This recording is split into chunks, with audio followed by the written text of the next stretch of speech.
जय हिंद दोस्त। स्वागत है आपके अपने परिवार रोजगार सारथी में। मैं राजेश कुमार।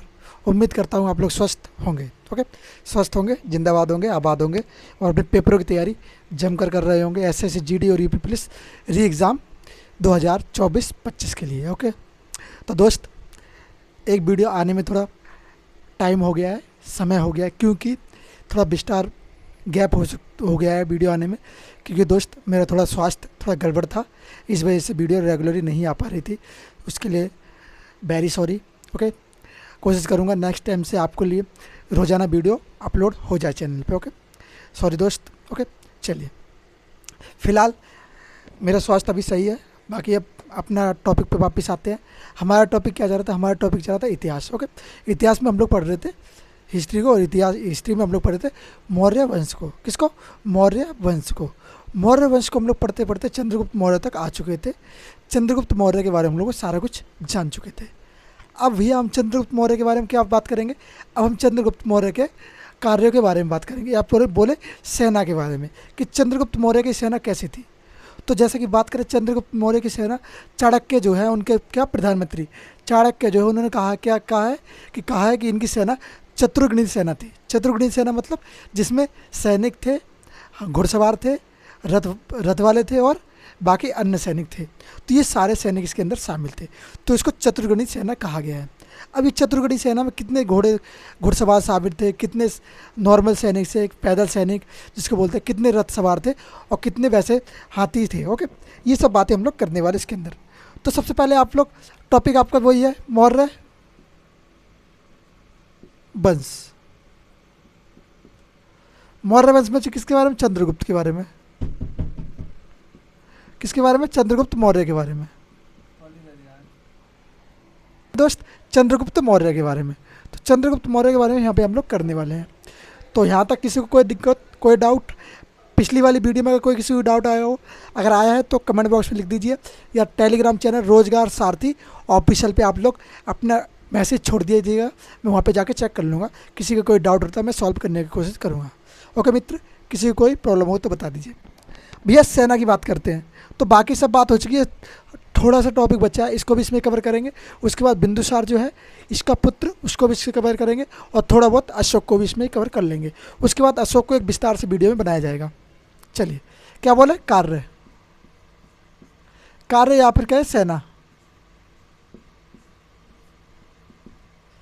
तो भैया ये अगर बात करें इसकी सेना कैसी थी, तो चाणक्य जो थे, चाणक्य ने क्या कहा है, इसकी जो सेना थी वो कैसी? चाणक्य के अनुसार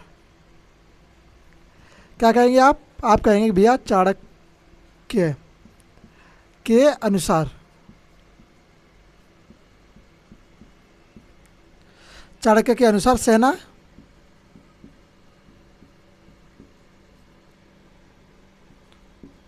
चतुरंगणी, चतुर्गुणी सेना सी। कैसी सेना थी? चतुर्गुणी सेना। अब चतुर्गुणी सेना का मतलब क्या होता है? चारों सेनाएं इसके पास थी। चारों सेनाएं बहुत समृद्ध और बहुत कुटिल, क्या बोलते हैं, लड़ाकू सैनिक इसमें शामिल थे। कितने क्या थे? चतुर्गुणी का मतलब क्या होता है? चार, चार स्थान, चार सेना शामिल थी। कौन कौन सी चार सेनाएं? पहले बात करें पैदल सैनिक। कौन से? पैदल। कब? यह पैदल सिपाही। तो ये पैदल सिपाही हो गए। तो इसमें पैदल सिपाही कितने थे? क्या कहेंगे भाई? पैदल सिपाही। फिर क्या कहेंगे? दूसरे नंबर पे आएगा आपका हाथी। हाथी के बाद फिर आगे क्या आता है? आगे आता है आपका, क्या बोलेंगे आप लोग?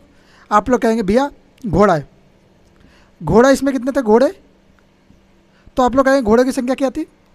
और लास्ट में आते हैं आपके रथ। तो ये चतुर्गुणी सेना थी। चार चीज़ें इसमें शामिल थी।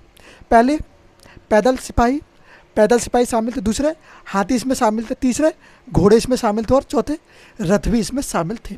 रथ पे कौन जाया करते थे? रथ पे राजा महाराजा। पैदल में पैदल सिपाही इसके साथ जाया करते थे, और हाथियों के साथ हाथी पे कुछ सिपाही जाया करते थे, घोड़े पे कुछ सिपाही जाया करते थे। तो जब बात आती है कि इस पैदल सिपाही की संख्या कितनी थी, तो पैदल सिपाही की संख्या कितनी बताई गई है? 6 लाख। 6 लाख, ये कहेगा लगभग। लगभग भैया कितनी है? पैदल सिपाही की संख्या है 6 लाख। बात करें हाथी की संख्या कितनी थी, तो हाथी की संख्या बताया गया कि 9,000 हाथी थे। कितने हाथी भैया? 9,000। 90 नहीं भाई, 9,000। कितने हाथी थे? 9,000। बात करें घोड़ों की संख्या, तो घोड़ों की संख्या थी कितनी? 3,000, सॉरी 30,000। कितने? 30,000 घोड़ों की संख्या इसमें शामिल थी। रथ की कोई संख्या भी कंफर्म नहीं है, तो ये इतनी संख्या इसमें शामिल थी। तो ये तो बात थी किसके? चंद्रगुप्त मौर्य के कार्य के बारे में। तो यहाँ तक कार्य इसका इतना ही था, हो गया है। अब उसके बाद हम लोग जानेंगे किसके बारे में? इसका बेटा जिसका नाम है बिंदुसार। किसके बारे में? बिंदुसार। बिंदुसार किसका पुत्र है? चंद्रगुप्त मौर्य का पुत्र। उसके बारे में हम लोग जानेंगे। ओके दोस्त, अब बात करते हैं हम एक चंद्रवंश में एक शासक हुआ है जिसका नाम है बिंदुसार। बिंदुसार जो शासक है उसने क्या क्या कार्य किए हैं किस वंश के लिए? बात करेंगे बिंदुसार ने मौर्य वंश में क्या क्या कार्य किए हैं। तो बिंदुसार के कार्य इतने महत्वपूर्ण नहीं है, एक दो कार्य उसके महत्वपूर्ण, बाकी जो उसके पुत्र है उनके बारे में थोड़ा जानना अच्छे से हम लोग विस्तार से जानेंगे। क्योंकि जो अशोक जो है किसका पुत्र है? अशोक बिंदुसार का पुत्र है।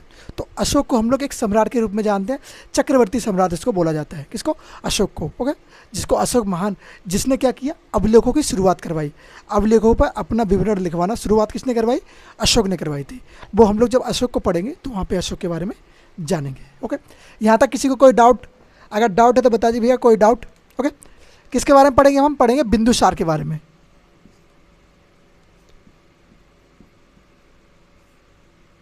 बिंदुसार। बिंदुसार का शासनकाल कब से कब तक बोला गया है? 298 से लेकर 273 बीसी तक। कब से कब तक? जब किसकी? चंद्रगुप्त मौर्य की मृत्यु हो जाती है। किसकी? कौन सी विधि से कारण उसकी मृत्यु हुई थी? आप लोग मुझे कमेंट बॉक्स में बताओ। मैंने आपको बताया पिछली वीडियो में, तो मुझे आप कमेंट बॉक्स में बताओ कौन सी विधि से उसने अपने आप को मृत्यु अपनी करी थी। ओके,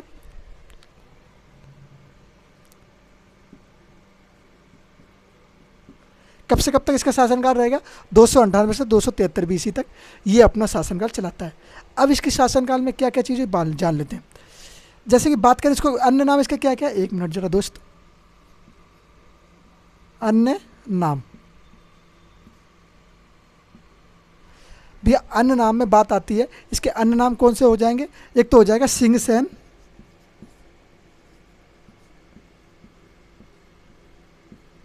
सिंहसेन इसका एक अन्य नाम है। और क्या? अमित्र, अमित्र घात।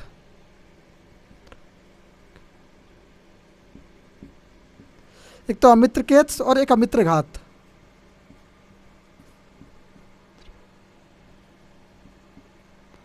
क्या? अमित्र केत्स और अमित्र घात। अमित्र केत्स भी है, किससे लिया गया? ये बोला इसको यूनानी लोगों ने। क्या क्या है? यूनानी ने क्या कहा है? यूनानी ग्रंथ में इसका नाम अनुत्र कोश मिला है। यूनानी ग्रंथ कौन से ग्रंथ से भैया हमें अमित्र कोश मिलता है? वो यूनानी से मिलता है, क्योंकि यूनान से संबंधित लोगों का ऐसा है। जैसे कि बात करें चंद्रगुप्त मौर्य, चंद्रगुप्त की बीवी एक कौन थी? जिसका नाम था हेलिना। ओके, वो किसकी बीवी थी? वो थी चंद्रगुप्त मौर्य की। ओके, चंद्रगुप्त मौर्य की बीवी थी, तो ये यूनान से संबंध रखती थी। ओके, फिर बात करें इसको यूनान, अमित्र घोत का मतलब क्या होता है? ओके, अमित्र घोत का मतलब क्या होता है? अमित्र घात का मतलब शत्रु का नाश करने वाला। क्या कहा गया इसको? शत्रु का नाश करने वाला। अर्थ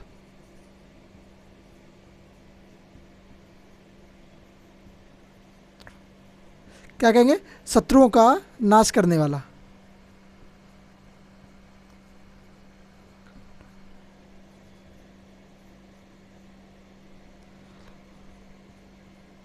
इसका मतलब क्या है? शत्रुओं का नाश करवा।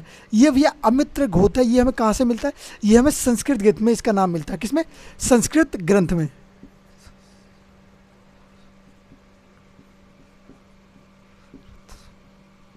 हमें इस नाम की जानकारी कहाँ से मिलती है भैया?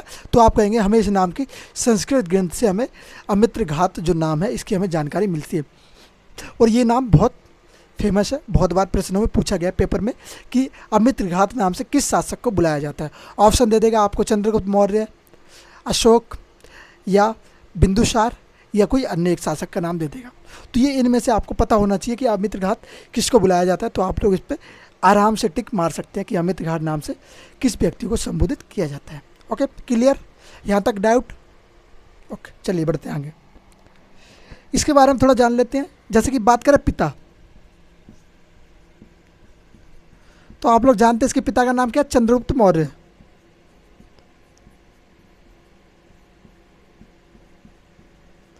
तो चंद्रगुप्त मौर्य इसके पिता हो गए। तो माता का नाम भैया आप क्या कहेंगे? माता इसकी कौन सी थी? माता दुर्धरा।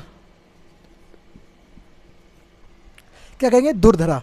अब बात करते हैं, ये दुर्धरा का पुत्र था, तो चंद्रगुप्त की जो पहली पत्नी थी उसका पुत्र नहीं है, उसका पुत्र था। तो पर वो उसको शासन नहीं दिया गया। क्यों नहीं दिया गया?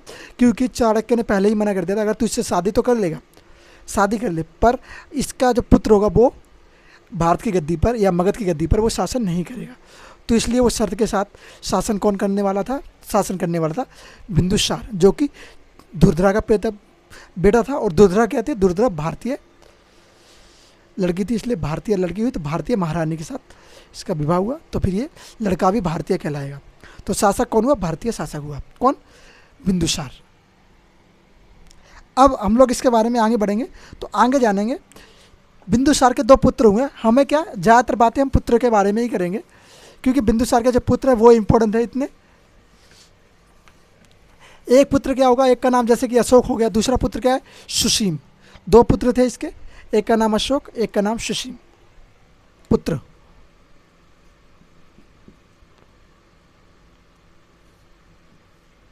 क्या कहेंगे? सुसीम। सुसीम और अशोक। कितने पुत्र थे? सुसीम और अशोक, ये दो पुत्र थे। पुत्र तो बहुत सारे हैं इसके। कितने? बोला जाता है कि अशोक के करीब 99, मतलब 101 भाई थे। 101 भाई में तो एक बहन थी, बाकी कितने? 99 इसके 100 भाई थे इसको जोड़ के। तो इसने क्या किया? अपने 99 भाइयों की हत्या करके ये राजगद्दी पर बैठता है। कौन? अशोक। जब हम अशोक के बारे में पढ़ेंगे तब इसके बारे में जानेंगे कैसे इसने 99 भाइयों की अपनी हत्या करके गद्दी पर इसने बैठा। तो ये क्रूर भी था भाई। बहुत से लोग कहते हैं अच्छा था, पर ये क्रूर भी था। अपने 99 भाइयों की हत्या करके कोई गद्दी पर बैठता है, क्या फ़ायदा उसके ऐसी गद्दी का?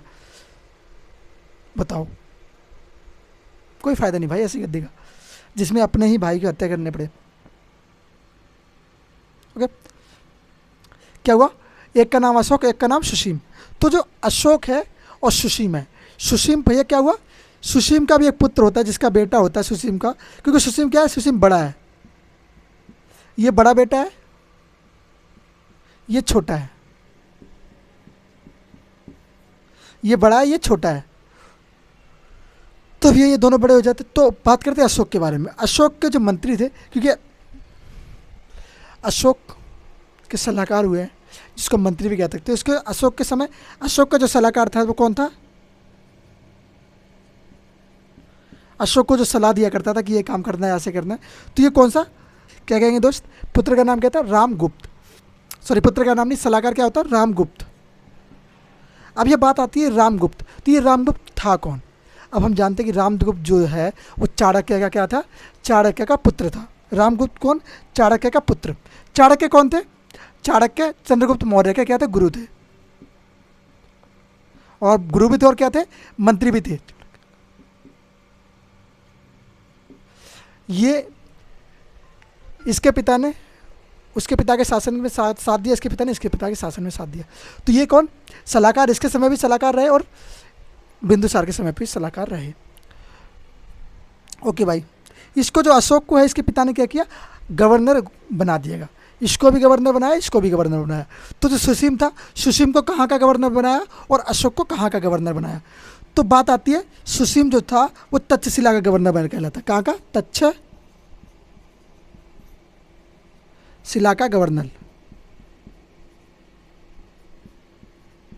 कहाँ का गवर्नर कहे भैया? तक्षशिला का गवर्नर।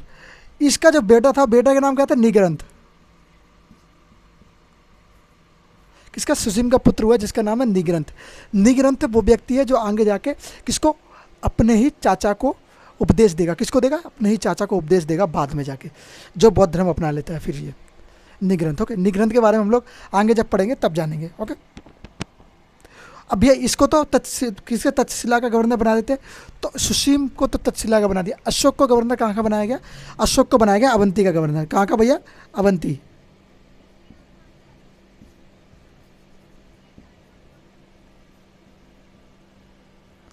क्या कहेंगे भैया? अशोक को जो है अवंती का गवर्नर घोषित कर दिया जाता है। तो ये दोनों अलग अलग स्थान के गवर्नर बन गए। गवर्नर क्यों बनाया जाता था भैया? गवर्नर बनाने के पीछे कारण क्या था कि जो बच्चे हैं वो प्रशासन की विधि को सीखें कि कैसे शासन किया जाता है और कैसे राज्य में एक अच्छे से विस्तार से चीज़ों को सुयोजित किया जाता है, क्या कहते हैं, सुयोजित किया जाता है, अच्छे से चलाया जाता है। तो ये प्रक्रिया कैसे सीखेंगे बच्चे? कि बच्चों को जब आप फील्ड में उतारोगे तभी वो सीखते हैं। घर पे बैठे बैठे बच्चा कभी कोई चीज़ नहीं सीखता। जब आप बच्चों को फील्ड में उतारते हो तो वो फील्ड में जाता है तो भाषा समझता है, फिर वो उसको एब्जॉर्ब करता है, फिर वो उसको सीखता है। ओके, गवर्नर तो मैंने आपको बता दिया, क्योंकि वो इस विधि को सीखें और शासन करने की विधि को सीखें और प्रशासन को कैसे काम में लिया जाता है उस तरीके से। अब हम लोग ये बात जान चुके, पुत्र दो थे। पहला पुत्र जैसे तो इसके कितने 101 पुत्र हुए, 100 पुत्र क्या थे, उनमें से 100 पुत्र में से 2 पुत्र हुए सुसीम और अशोक। उन दोनों के बारे में हम लोग जानना जरूरी था क्योंकि ये दोनों महत्वपूर्ण थे।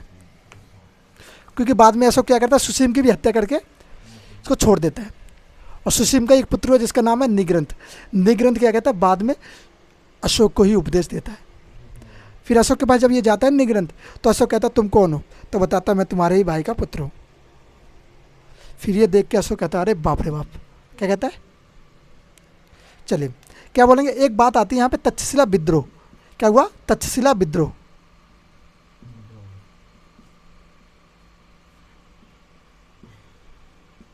तक्षशिला विद्रोह क्या कहेंगे? तक्षशिला विद्रोह उस समय तक्षशिला में कौन था जो गवर्नर था? तो कौन था? तक्षशिला में गवर्नर था सुसीम। कौन गवर्नर था? आप कहेंगे भैया तक्षशिला में उस तरह गवर्नर था सुसीम। तो सुसीम ने उस समय क्या क्या कार्य किए? चलिए, तो तक्षशिला में क्या हुआ, एक दिन एक शासक आता है जिसका नाम है डायमेकस। डायमेकस तक्षशिला पे क्या करता है, आक्रमण कर देता है। और आक्रमण करता है तो ये डायमेकस किससे? सुसीम से हार जाता है। जब डायमेकस सुसीम से हारता है तो डायमेकस क्या सुसीम को अपनी तरफ से कुछ उपहार में चीज़ें देता है। वो चीज़ कौन कौन सी उसने दी वो सब चीज़ें जानते हैं। क्या बोलेगा? डायमेकस।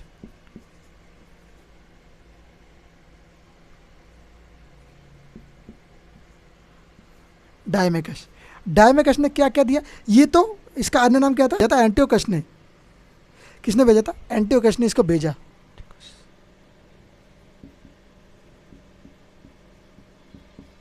ये भैया आए कहाँ से थे? तो आप कहेंगे भैया ये आए थे सीरिया से। कहाँ से आए? सीरिया।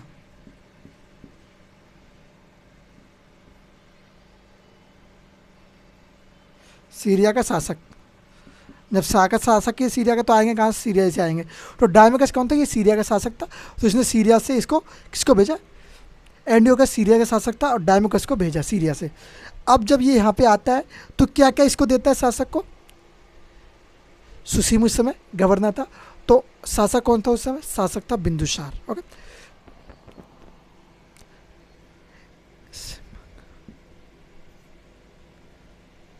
से क्या मांगा? तो इससे क्या क्या मांगा गया था?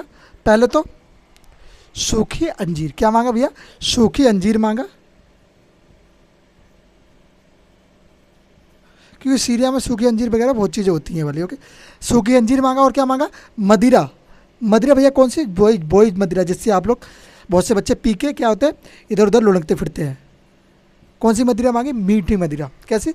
मीठी मदिरा, दारू। Okay, alcohol. और क्या कहेंगे? और क्या मांगा? एक दार्शनिक मांगा। क्या बोला? एक दार्शनिक भी दे दो। पहले तो इसने दार्शनिक देने से इनकार कर दिया था, पर बाद में ये देता है दार्शनिक। क्या कहते हैं? एक सैफिर फिस्ट, शेफोफिस्ट कहते हैं। ओके, तो ये चीज़ थी किसके बारे में? ये थी बिंदुसार के बारे में। बिंदुसार के 2 पुत्र हुए, एक सुसीम और एक अशोक। सुसीम का एक पुत्र हुआ जिसका नाम है निग्रंथ। निग्रंथ आगे जाके बौद्ध धर्म को अपनाता है और बौद्ध धर्म को अपनाए हुए सन्यासी बन जाता है। उसके बारे में हम लोग आगे जानेंगे जब बौद्ध को हम लोग किसको पढ़ेंगे? अशोक को हम लोग पढ़ेंगे। अशोक क्या है? अशोक था अवंती का शासक, गवर्नर। और सुसीम था किसका? तक्षशिला का गवर्नर। एक समय क्या होता है, तक्षशिला में एक विद्रोह होता है। विद्रोह के समय कौन? डायमेकस नाम का एक व्यक्ति आता है, जैसे क्या एंड्यूगस जो कि सीरिया का शासक होता है, उसे भेजता है कि यहाँ पे जाओ और इसको जीतो। पर डायमेकस क्या होता है? हार जाता है सुसीम के हाथ। जब सुसीम के हाथ ये हार जाता है तो सुसीम इससे क्या मांगता है? सुसीम इससे मांगता है क्या? मदिरा, मीठी मदिरा। और क्या मांगता है? सूखी अंजीर मांगता है और एक दार्शनिक को मांगता है। पर डायमेकस दार्शनिक देने से मना कर देता है। पर कुछ समय बाद फिर क्या होता है? ये दार्शनिक दे देता है और चलो ले लो। फिर ये दार्शनिक भी उसको दे देता है। तो यहाँ तक किसी को कोई डाउट हो तो बता दीजिएगा। फिर लास्ट है, एंड है, क्या होता है, बिंदुसार की कुछ समय बाद मृत्यु हो जाती है। कुछ समय बाद कब, 273 BC में। शासन इसने कब चालू किया, 298 BC में, और मृत्यु कब हुई, 273 BC में। ओके, मृत्यु कब होगी, जब हो जाएगी भैया, मृत्यु 273 BC में, शासन 298 में, मृत्यु 273 BC में हो जाती है। इस वीडियो में हम लोग क्या कवर कर चुके हैं, इस वीडियो में हम लोग अशोक के बारे में थोड़ी बहुत जानकारी प्राप्त की है, बिंदुसार के बारे में हम लोग सब कुछ कवर कर चुके हैं। उससे पहले हम लोग चंद्रगुप्त मौर्य का कुछ भाग बचा हुआ था, इसमें कवर कर लिया। चंद्रगुप्त मौर्य की एक वीडियो ऑलरेडी चैनल पे पड़ी है, जिसको जानना है उसके बारे में तो वहाँ से जाकर देख ले। दोस्त मैं उम्मीद करूँगा कि आप लोग पहले वो वीडियो देख के यहाँ पे आएँ, क्योंकि जब वो वीडियो देख के आप लोग आओगे तो ये वाली वीडियो आपको अच्छे समझ में आएगी, और आप लोग सारे कंटेंट को एक साथ, मतलब क्या होता है ना, इंटरलिंक होकर चलती है। इंटरलिंक का मतलब क्या है, एक दूसरे से जुड़ी हुई वीडियो है। अब मैंने उस वीडियो में क्या बताया, अशोक के बारे में बताया था, चंद्रगुप्त मौर्य के बारे में बताया, कुछ बचा हुआ इसमें बता दिया, तो ये दोनों वीडियो इंटरलिंक होगी। अब उस वीडियो से आप पूरा नहीं समझ सकते हो, तो इस वीडियो से कुछ समझोगे, कुछ उस वीडियो से समझोगे। तो पहले शुरुआत आपने कहाँ से करी, पहले वो समझो। तो शुरुआत वाली वीडियो आप लोग जरूर देखना, उसके बाद आगे आगे धीरे धीरे बढ़ते बढ़ते हम लोग पूरा मौर्य वंश समाप्त कर देंगे। मौर्य वंश में सबसे प्रतापी शासक कौन रहेगा, जिसको हम बोलते हैं अशोक। अशोक बहुत प्रतापी शासक रहा है, चंद्रगुप्त मौर्य भी प्रतापी शासक था, जिसके हम लोग पढ़ चुके हैं। अब हम लोग आगे जानेंगे अशोक के बारे में नेक्स्ट वीडियो में, कि अशोक ने कैसे कैसे अपना शासन शुरू किया, कैसे अपने 99 भाइयों की हत्या करके गद्दी पर बैठा, और फिर उसने कैसे अपने अभिलेख लिखवाए, और कौन कौन से उसने युद्ध किए। एक युद्ध ऐसा भी था जिसके बाद उसका हृदय परिवर्तन हुआ, और उसने क्या कर लिया, उसने अपना संन्यास अपना लिया और फिर मृत्यु की ओर चला जाता है। तो कैसे उसका हृदय परिवर्तन हुआ, वो सब चीज़ हम लोग जानेंगे एक डेडिकेशन के साथ, एक दूसरी वीडियो में। ओके, उम्मीद करूँगा जो मैंने समझाया सारा समझ में आया होगा। समझ में नहीं आया तो मुझे आप लोग बताइए कमेंट बॉक्स में, तो मैं उसको और समझाने की कोशिश करूँगा नेक्स्ट वीडियो में। और आपको कोई भी डाउट है तो मेरे टेलीग्राम चैनल रोजगार सारथी पे ऑफिशियल, आप लोग वहाँ पे जाके अपना डाउट वहाँ पे बता दीजिएगा, हम लोग सॉल्व करने की कोशिश करेंगे। ओके, उम्मीद करता हूँ समझ में आया होगा। मिलते हैं नेक्स्ट वीडियो में। जय हिंद, जय भारत।